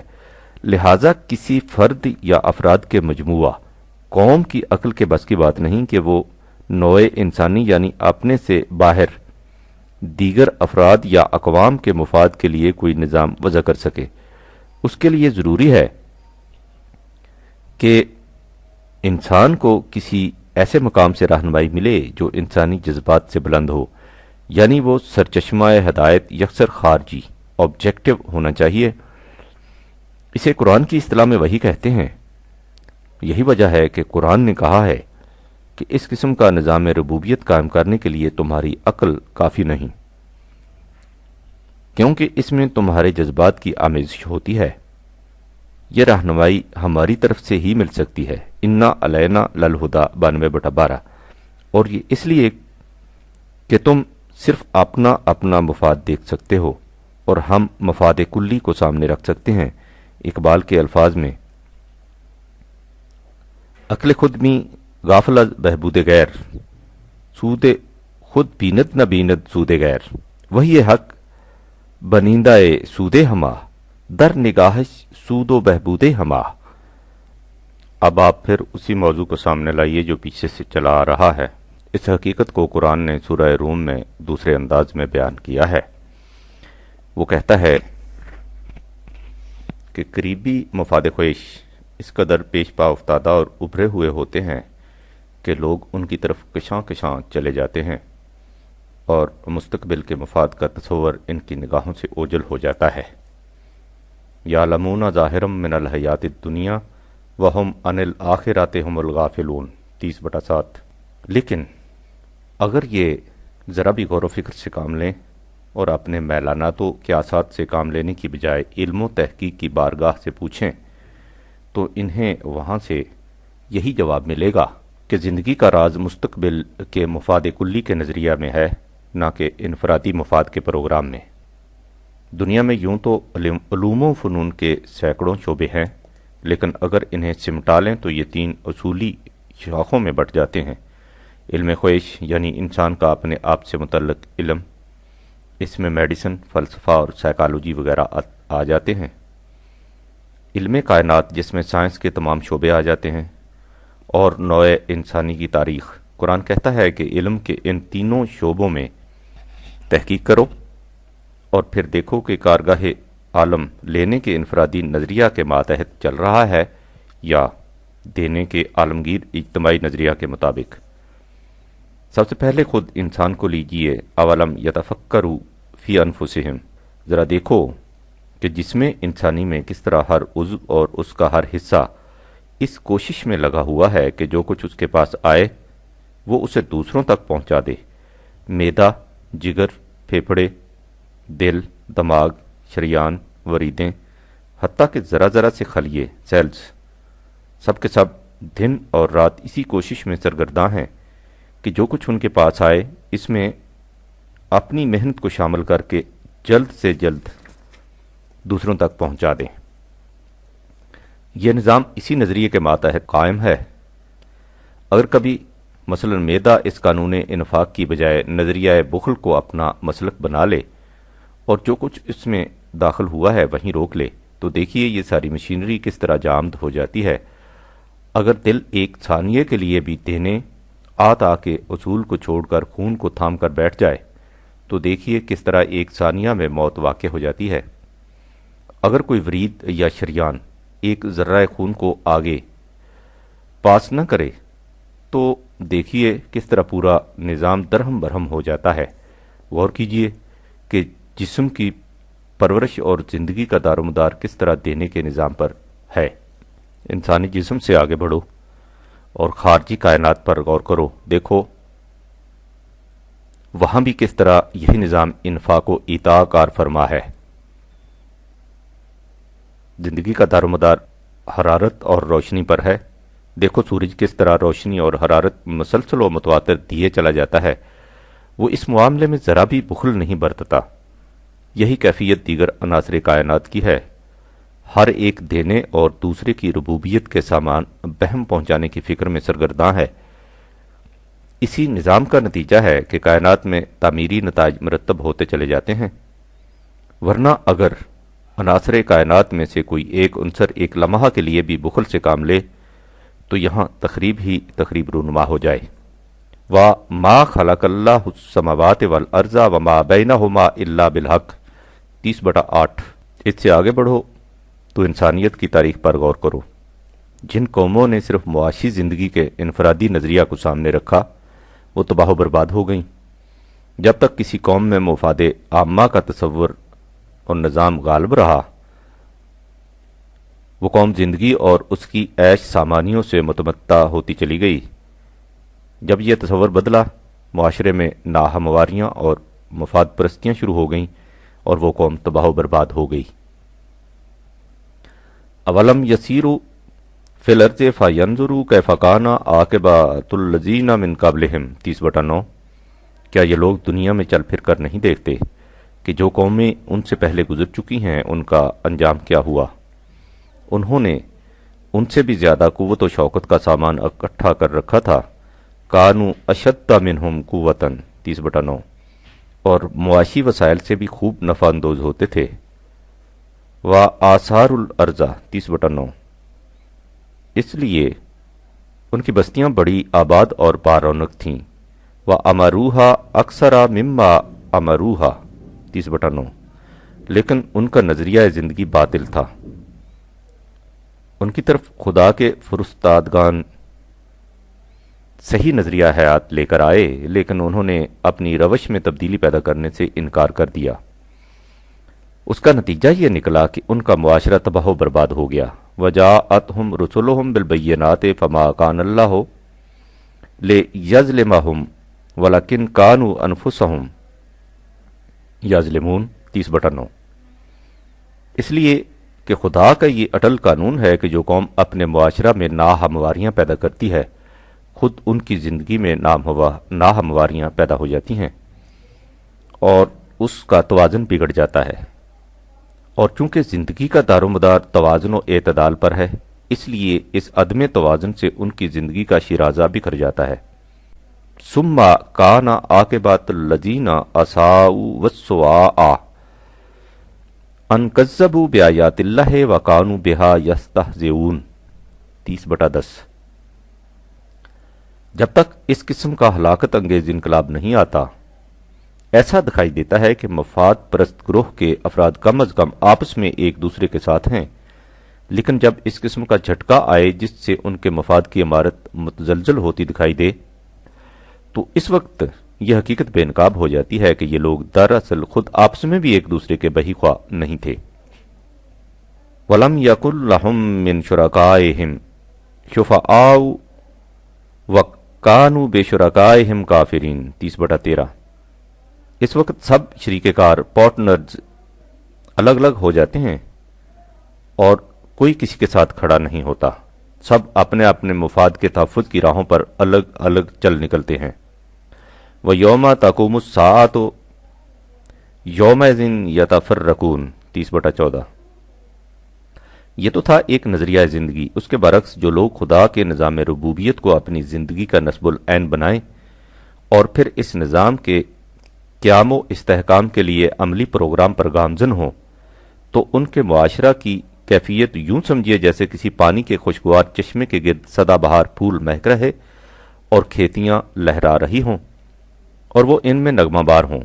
فَأَمَّا الَّذِينَ آمَنُوا وَعَمِلُوا الصَّالِحَاتِ فَهُمْ فِي رَوْضَةٍ يُحْبَرُونَ۔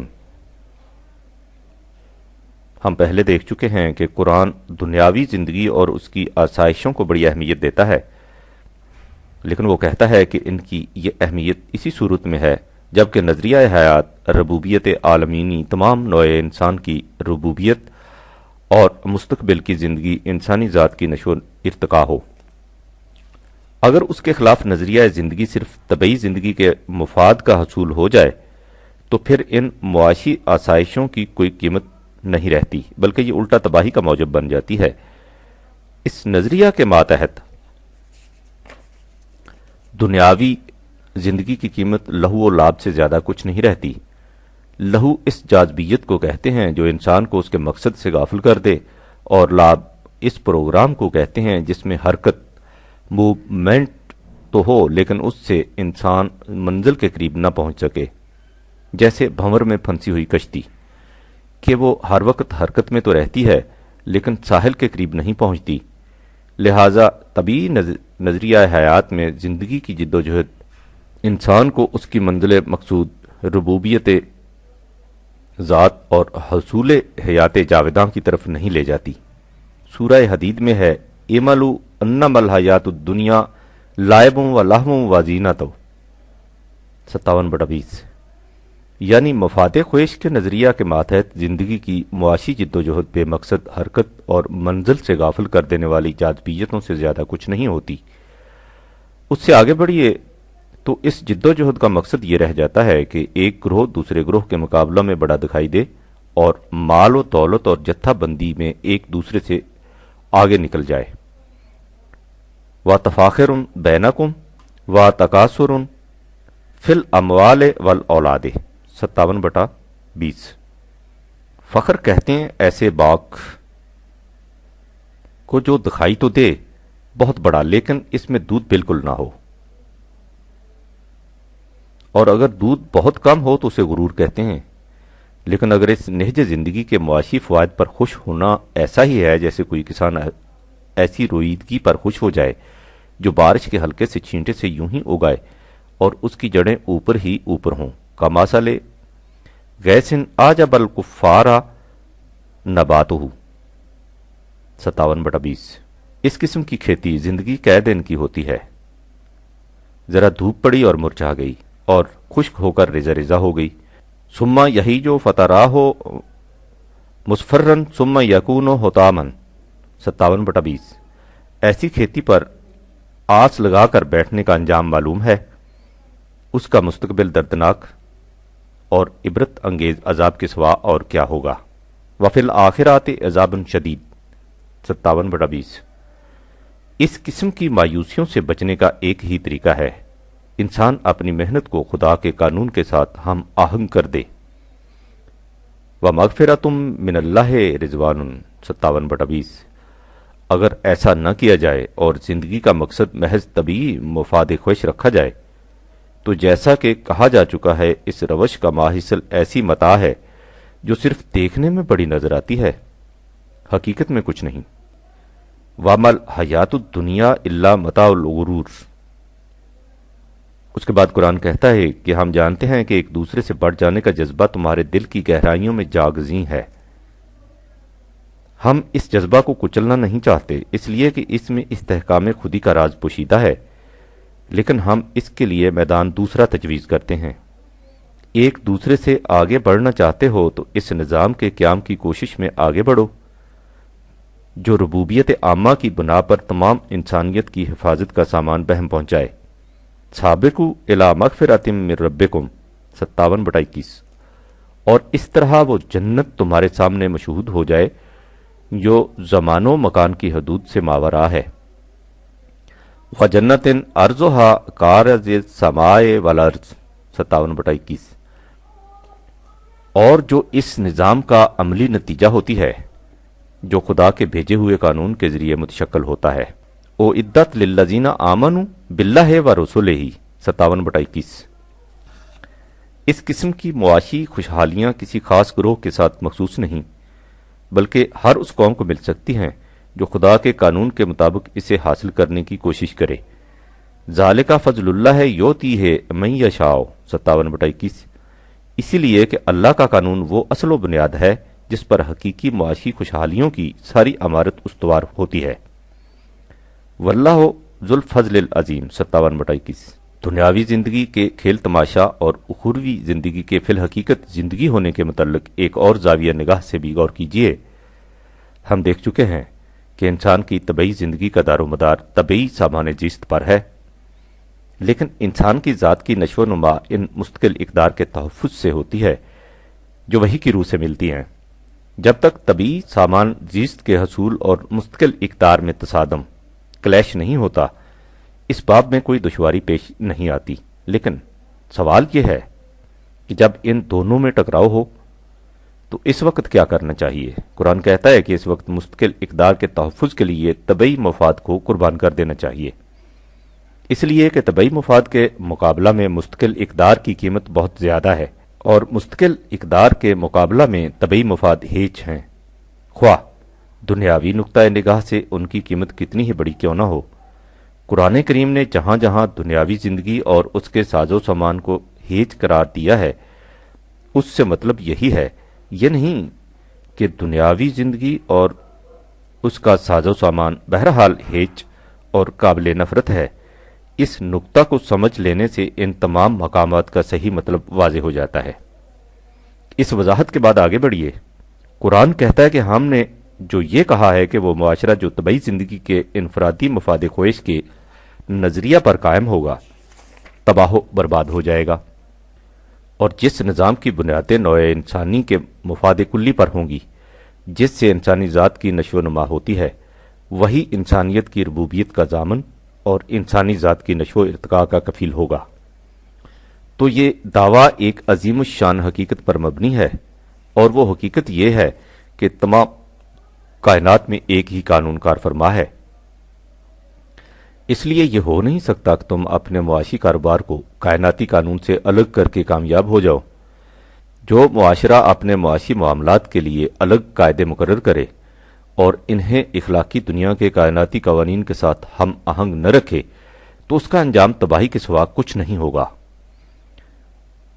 قرآن کریم اس بنیادی دعوے کو بڑے شد و مد سے پیش کرتا اور مختلف انداز سے اسے اجاگر کرتا چلا آتا ہے۔ وہ کہتا ہے کہ جس خدا کا قانون ربوبیت کائنات میں جاری و ساری ہے، اسی خدا کا قانون ربوبیت انسانوں کی معاشی دنیا میں بھی کار فرما ہونا چاہیے۔ جو شخص انسانوں کی معاشی دنیا میں کسی اور قانون اور ضابطہ کا اتباع چاہتا ہے، وہ در حقیقت شرک کا مجرم ہے۔ ام اتخذوا الہۃ من الارض ہم ینشرون 21/21۔ کیا ان لوگوں نے اپنی معاشی زندگی ارض کے لیے الگ الہ قوانین تجویز کر رکھے ہیں جن کی یہ اطاعت کرتے ہیں اور ان کے سہارے اپنے معاشی پروگرام کو عام کرنا چاہتے ہیں؟ اگر ان کی یہی روش زندگی ہے تو انہیں سن رکھنا چاہیے کہ اگر انسان کی معاشی زندگی میں کوئی اور قوانین نافذ ہوں اور کائناتی زندگی میں اور، تو اس کا نتیجہ فساد کے سوا کچھ نہ ہوگا۔ لو کان فیہما آلہۃ الا اللہ لفسدتا 21/22۔ تمام کائنات اور انسانوں کی دنیا کی مرکزی ربوبیت کا مالک و قادر ایک خدا ہے جس کا عالمگیر قانون ہر جگہ نافذ العمل ہے۔ وہ خدا ان لوگوں کے اس قسم کے مشرکانہ تصورات سے بہت بلند ہے۔ فسبحان اللہ رب العرش عما یصفون 21/22۔ یہ دعویٰ کہ کائنات میں ایک ہی قانون کار فرما ہے دور حاضر کے مفکرین کے نزدیک حقیقت ثابتہ بن چکا ہے۔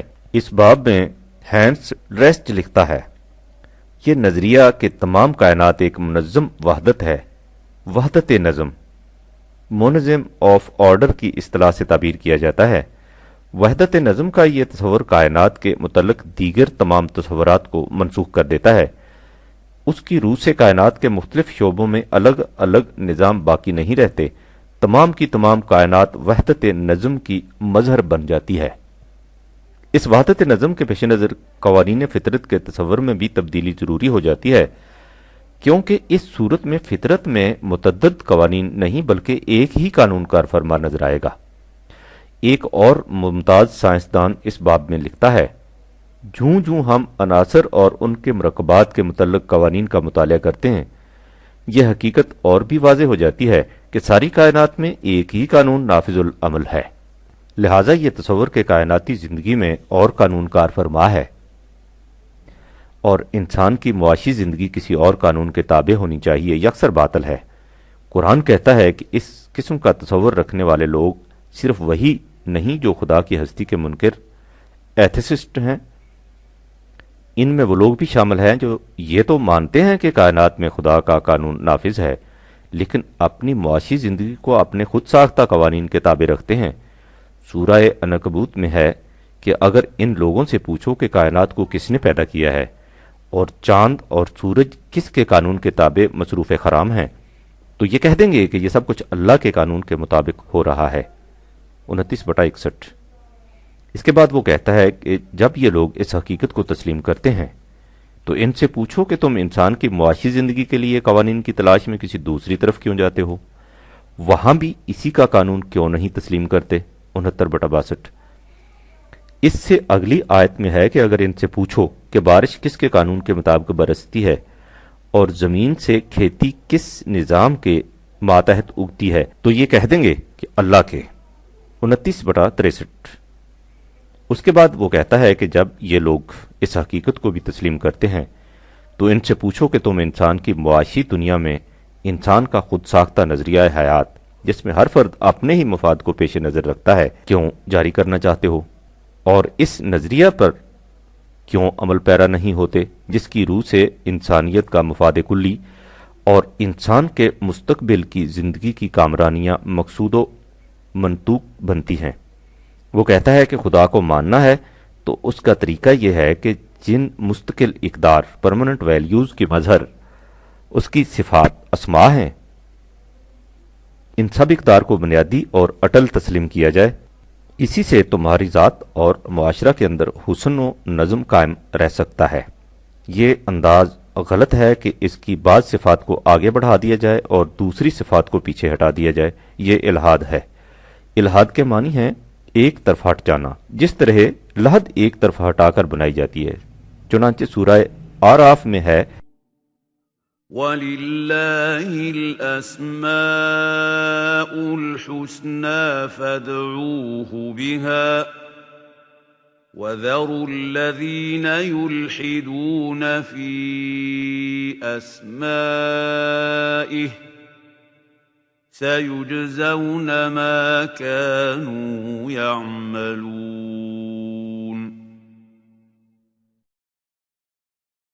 7/180۔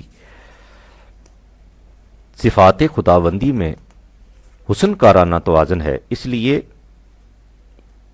اسے ان تمام صفات کے ساتھ پکارو اور ان کو چھوڑ دو جو ان میں ایک طرف ہٹ جاتے ہیں، یعنی وہ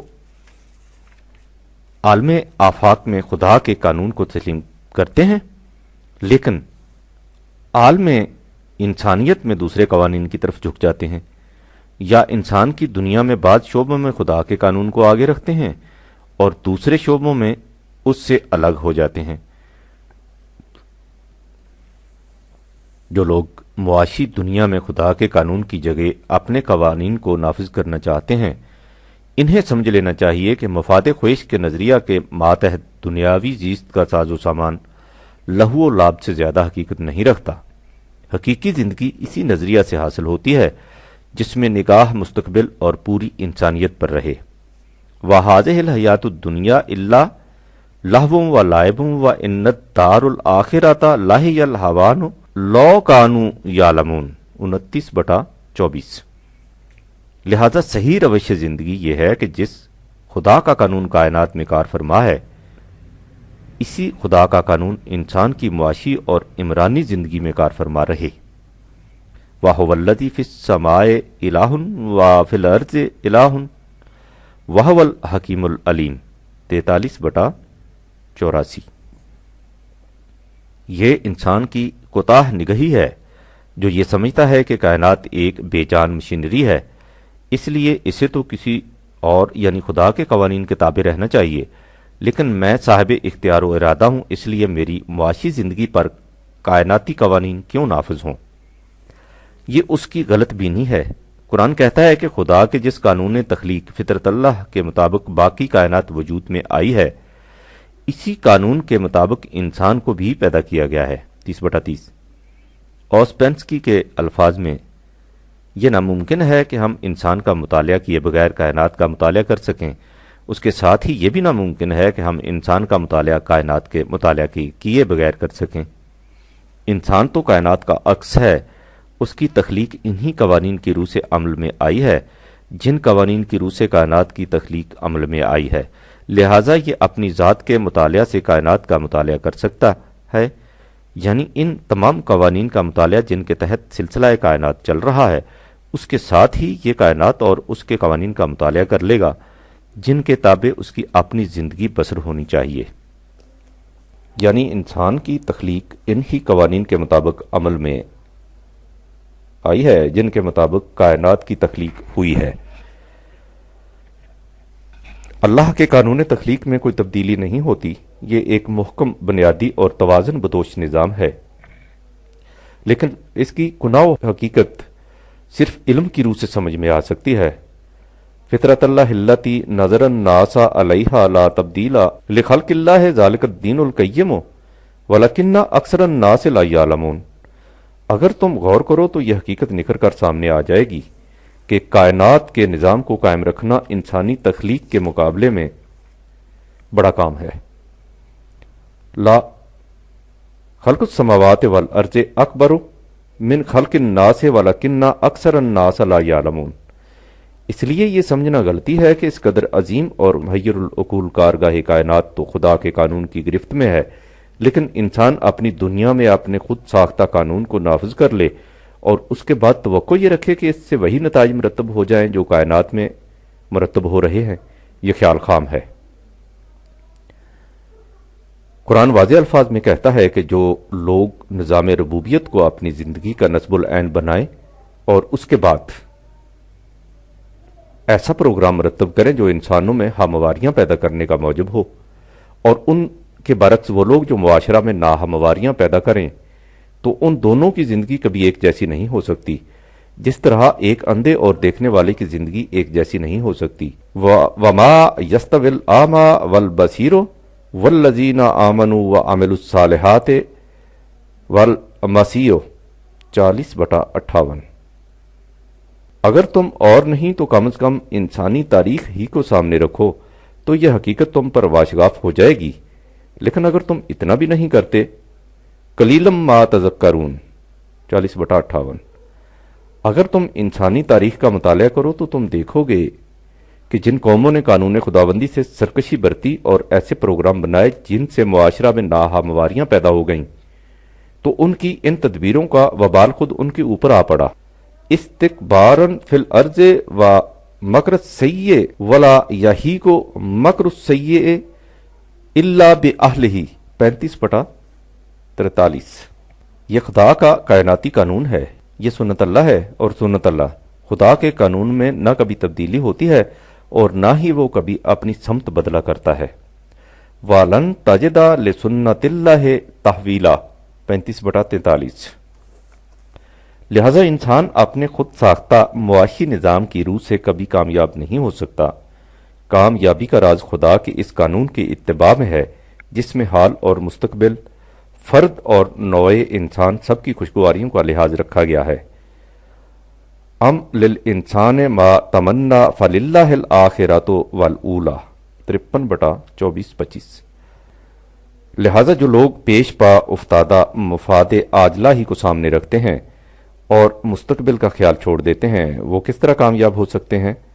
کلا بل تحبون العاجلۃ وتذرون الآخرہ 75/20-21، 76/28، 87/16، 92/113 اور 93/4۔ جو لوگ صرف طبعی مفاد کے لیے جد و جہد کرتے ہیں، قانون فطرت کے مطابق انہیں ان کی کوششوں کا پورا بدلہ مل جاتا ہے 11/15۔ لیکن یہ شعلہ مستعجل ہوتا ہے، اس کی عمر بہت تھوڑی ہوتی ہے، ان معاشی فراوانیوں میں پائیداری نہیں ہوتی 6/44۔ پائیداری خدا کی ربوبیت عالمینی کے نظام ہی کے لیے ہے 6/45۔ قریبی مفاد ہی کو پیش نظر رکھنے والوں کے لیے مستقبل کی خوشگواریوں میں کوئی حصہ نہیں ہو سکتا۔ فَمِنَ النَّاسِ مَن يَقُولُ رَبَّنَا آتِنَا فِي الدُّنْيَا وَمَا لَهُ فِي الْآخِرَةِ مِنْ خَلَاقٍ 2/201۔ لیکن جو لوگ اس نظریہ زندگی کو اپنا نصب العین بناتے ہیں جس کی روح سے حال اور مستقبل دونوں توازن بدوش خوشگواریوں کے حامل ہو جاتے ہیں، تو یہ وہ معاشرہ ہے جو تباہیوں سے بچ سکتا ہے اور اس میں ہر ایک کی محنت صحیح صحیح نتیجہ مرتب کر سکتی ہے۔ وَمِنْهُمْ مَنْ يَقُولُ رَبَّنَا آتِنَا فِي الدُّنْيَا حَسَنَةً وَفِي الْآخِرَةِ حَسَنَةً وَقِنَا عَذَابَ النَّارِ أُولَٰئِكَ لَهُمْ نَصِیبٌ مِّمَّا كَسَبُوا وَاللَّهُ سَرِیعُ الْحِسَابِ 2/201-202۔ خدا کے نظام ربوبیت میں حال اور مستقبل دونوں کی خوشگواریاں حاصل ہو جاتی ہیں۔ سورہ بنی اسرائیل میں ہے، جو صرف مفاد عاجلہ کو چاہتا ہے تو ہم اپنے کائناتی قانون کے مطابق اسے مفاد عاجلہ دے دیتے ہیں، لیکن مستقبل کی خوشگواریوں میں اس کے لیے کوئی حصہ نہیں ہوتا۔ اس کا انجام جہنم ہوتا ہے، جس میں وہ خاسر و ناکام اور محروم و نامراد چلتا رہتا ہے۔ اس کے برعکس جو مستقبل کے مفاد پر نگاہ رکھتا ہے اس کے لیے پوری جدوجہد کرتا ہے اور اسے اپنی جدوجہد کے نتائج پر یقین کامل ہوتا ہے، تو ایسے لوگوں کی مساعی بھرپور نتائج کی حامل ہو جاتی ہے۔ 17/18-19۔ سورہ کہف میں ان دونوں نظریوں کے حاملین کا تقابل باغ والوں کی مثال سے کیا گیا ہے، جس میں ایک شخص اپنی محنت کے نتائج اپنے خود ساختہ قوانین کے تابع رکھنا چاہتا ہے اور دوسرے کی نگاہ قانون خداوندی پر رہتی ہے۔ اول ذکر کو قریبی مفاد تو حاصل ہو جاتے ہیں، لیکن آخر الامر اس کے حصے میں تباہی اور بربادی کے سوا کچھ نہیں آتا۔ 18/34-40۔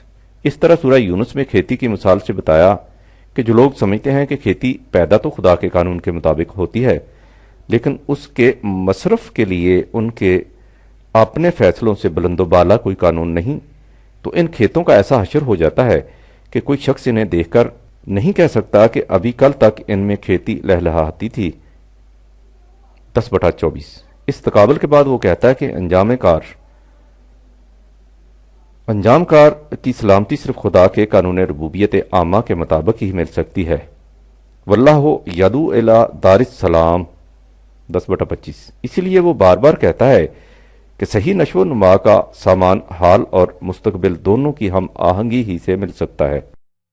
وَإِذَا قِيلَ لَهُمُ اتَّقُوا مَا بَيْنَ أَيْدِيكُمْ وَمَا خَلْفَكُمْ لَعَلَّكُمْ تُرْحَمُونَ 36/45۔ اور جب ان سے کہا جاتا ہے کہ جو کچھ تمہارے سامنے ہے حال کے قریبی مفاد اور جو کچھ بعد میں آنے والا ہے مستقبل، ان دونوں میں ہم آہنگی رکھو تاکہ تمہیں وہ قالب پیٹرن مل جائے جس میں تمہاری نشو و نما ہو سکے۔ رحم وہ قالب ہے جس میں جنین کی نشو و نما ہوتی ہے۔ سورہ بقرہ میں ہے کہ یسألونک ماذا ینفقون 2/219۔ یہ لوگ پوچھتے ہیں کہ نظام ربوبیت میں کس قدر حصہ مفاد عامہ کے لیے کھلا رکھنا ہوگا۔ اس کے جواب میں کہا گیا کہ ان سے کہہ دو کہ اس میں پوچھنے کی کون سی بات ہے، جو کچھ تمہاری اپنی ضرورت پرورش سے زیادہ ہے وہ سب کا سب مفاد عامہ کے لیے کھلا رہے گا۔ قل العفو 2/219۔ اس کے بعد کہا کہ ہم ان باتوں کو اس لیے واضح طور پر بیان کرتے ہیں کہ تم اپنے حال اور مستقبل دونوں کو نگاہ میں رکھ سکو، لعلکم تتفکرون فی الدنیا والآخرۃ 2/219۔ یہی وہ معاشرہ ہے جس میں انسانی زندگی اس شجر طیب کی طرح ہوتی ہے جس کی جڑیں پاتال میں ہوں اور شاخیں آسمان کو چھو رہی ہوں۔ کا شجرت طیبۃ اصلھا ثابت و فرعھا فی السماء 14/24۔ اور جو خدا کے قانون ربوبیت کے مطابق ہمیشہ پھلوں سے لدا رہے تو تی اکلھا کل حین باذن ربھا 14/25۔ اس طرح اللہ کا قانون ان لوگوں کو حال اور مستقبل دونوں میں ثبات عطا کر دیتا ہے۔ یثبت اللہ الذین آمنوا بالقول الثابت فی الحیات الدنیا وفی الآخرۃ 14/28۔ اس لیے صحیح روش زندگی یہ ہے کہ انسان اپنی نگاہ مستقبل پر رکھے۔ وَلْتَنْظُرْ نَفْسٌ مَا قَدَّمَتْ لِغَدٍ 59/18۔ اگر وہ ایسا کرے گا تو اس کا حال اور مستقبل دونوں روشن ہو جائیں گے۔ 4/124۔ جو لوگ محض قریبی مفاد پر نظر رکھتے ہیں انہیں سمجھ لینا چاہیے کہ وہی نظریہ زندگی خوشحالیوں کا ضامن ہے اور باقی رہنے والا ہو سکتا ہے جس میں نگاہ مستقبل پر رہے، بل توسرون الحیات الدنیا والآخرہ خیر و ابقا، 87/16-17، 92/13، 93/4۔ یہ صرف خدا کا نظام ربوبیت ہے جس میں حال اور مستقبل، آغاز اور انجام دونوں محمود ہو جاتے ہیں۔ وَهُوَ اللَّهُ لَا إِلَٰهَ إِلَّا هُوَ لَهُ الْحَمْدُ فِي الْأُولَىٰ وَالْآخِرَةِ وَلَهُ الْحُكْمُ وَإِلَيْهِ تُرْجَعُونَ، 28/69-70۔ قانون صرف ایک خدا کا قانون ہے، اس کے سوا کسی اور کا قانون نہیں۔ اسی قانون کے مطابق زندگی کا نظام ابتدا اور انتہا دونوں میں محمود ہوتا ہے۔ کائنات میں ہر مقام پر اسی کا اقتدار ہے، اس لیے تمہاری زندگی کی ہر حرکت کو بھی اس کے گرد گھومنا ہوگا، یعنی تم کسی طرح بھی اس کے قانون کی گرفت سے نہیں نکل سکتے۔ اس کا قانون یہ ہے کہ اگر یوں زندگی بسر کرو گے تو اس کے نتائج یہ ہوں گے، اور اگر دوسری طرح زندگی بسر کرو گے تو اس کے نتائج وہ ہوں گے۔ یہ تو تمہارے اختیار میں ہے کہ تم کس قسم کی زندگی بسر کرنا چاہتے ہو، لیکن یہ نہیں ہو سکتا کہ تم زندگی ایک نہج کی بسر کرو اور اس کے نتائج دوسری قسم کے برآمد ہو جائیں۔ ایسا ہونا ناممکن ہے۔ یہ ہے قرآن کا نظام ربوبیت۔